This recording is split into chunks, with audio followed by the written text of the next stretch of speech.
The De Mello house is perhaps the most infamous of all haunted places in Goa. There used to be two brothers who lived in the house, and there was an ugly argument between them over the right of the ancestral property, and one brother was killed by another during a fight. It is said that the house has hence been cursed and no one can even divide the property peacefully. Many have also heard sounds coming out of the house at night. It is often referred to as the ghost of the brothers haunting the place. Welcome back to SYWK podcast. I hope you all are doing fine and great, and I hope 2021 is going good so far. Since you all know and experienced the lockdown somewhere in the world, for today's episode I have got a horrifying lockdown story for you guys. This story is submitted by one of my friends from Goa and he does not intend to disclose his details. If you enjoy the story, please don't forget to like, share and subscribe to my channel. It will really help me to get such more and amazing content. Your host Desmond Fernandes, that's me. I will be narrating the story to you all, and the name and the characters will be changed for obvious reasons. So sit back, plug in your headphones and enjoy.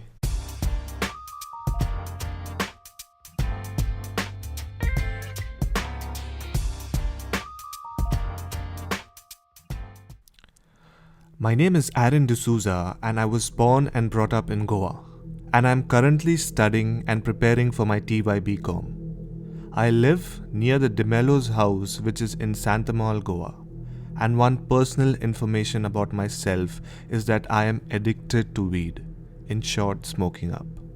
I know it's bad and I don't recommend it to anyone. So this happened in March 2020. And you all know that the lockdown started on the 24th of March in India.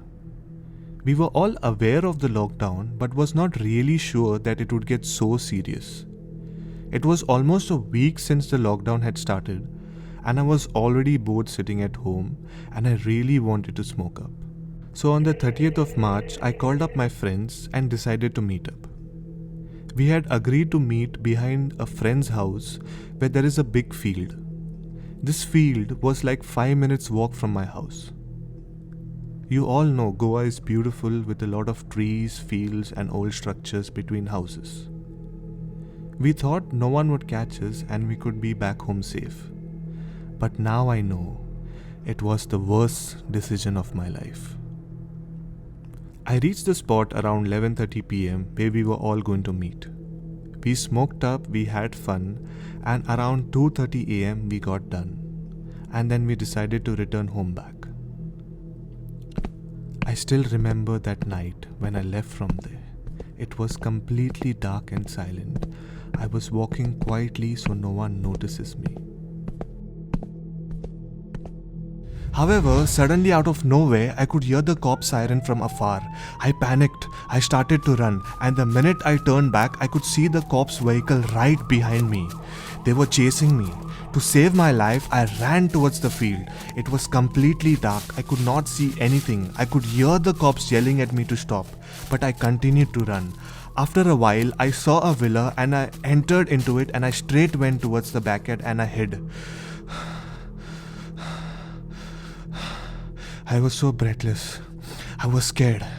I knew what the cops would do if they would find me. Neither did I have money along to convince them. To escape from them, I even somehow entered the villa and I hid there for like 10 minutes.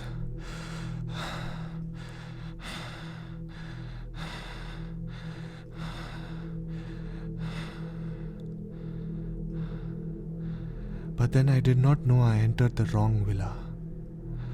It was the De Mello's villa. As a kid, I heard about the story from De Mello's villa, but never thought it would be true. Yes, I experienced a haunting at the villa.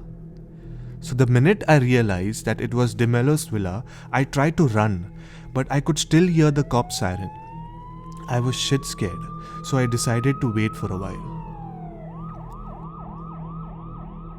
But I don't know when I fell off to sleep.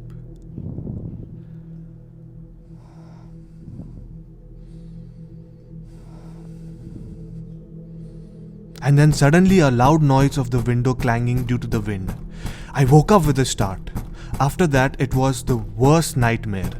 I saw the time and it was sharp 3 a.m. I tried to run out of the place but could not. Something stopped me. I don't know how to explain the feeling.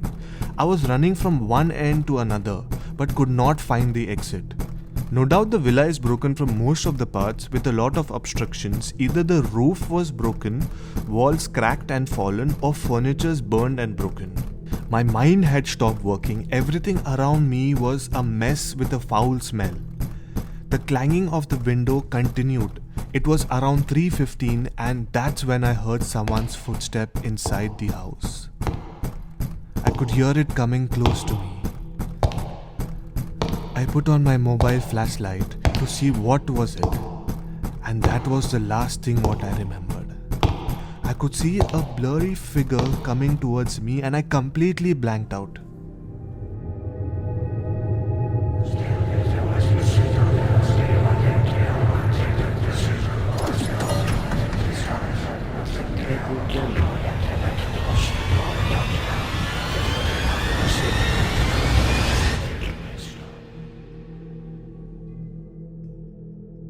Later, I don't remember when, but after a while I opened my eyes.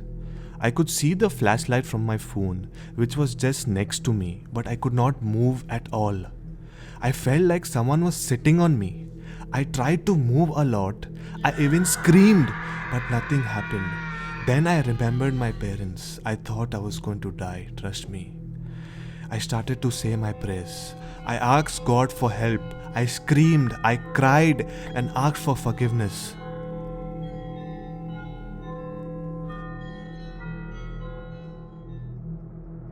And after a while, everything became calm. I could move. I got up. Even though my chest felt heavy, I felt relief. The sun was up. I felt God's protection. After that, I ran home, went to my bedroom, sat in peace and cried. I mean, cried like a baby and thanked God for helping me. I knew it was only God alone who could save me. I did not have the courage to tell this to anyone. Even my parents still don't know. But after listening to the episode 31 of Desmond's experience with God and devil at the same time, I somewhat felt we had the similar experience, and that's why I decided to share it. I know a lot of people will not even believe me and my story. I won't even expect you to do that. Even I used to be a non-believer of ghosts or spirits. I used to make fun. But after this experience I do. I did not see a ghost, but I felt and experienced it. And I wish that no one goes through this. And I'm not saying DeMello's house is haunted. Many of them have even stayed there overnight but did not feel or experience anything. I don't know, maybe I was the unlucky guy. But all I can say is that now I know if there is good, then there is bad. Well, back to the host, Desmond Fernandes, your one and only host. Okay, so thank you for the lovely story which was submitted by my friend. I cannot disclose his details. If you guys have any such experience and want to share, either you can come on my show and share it, or else email me the details. I will narrate it myself. Thanks once again for listening and see you guys next week. God bless and peace out.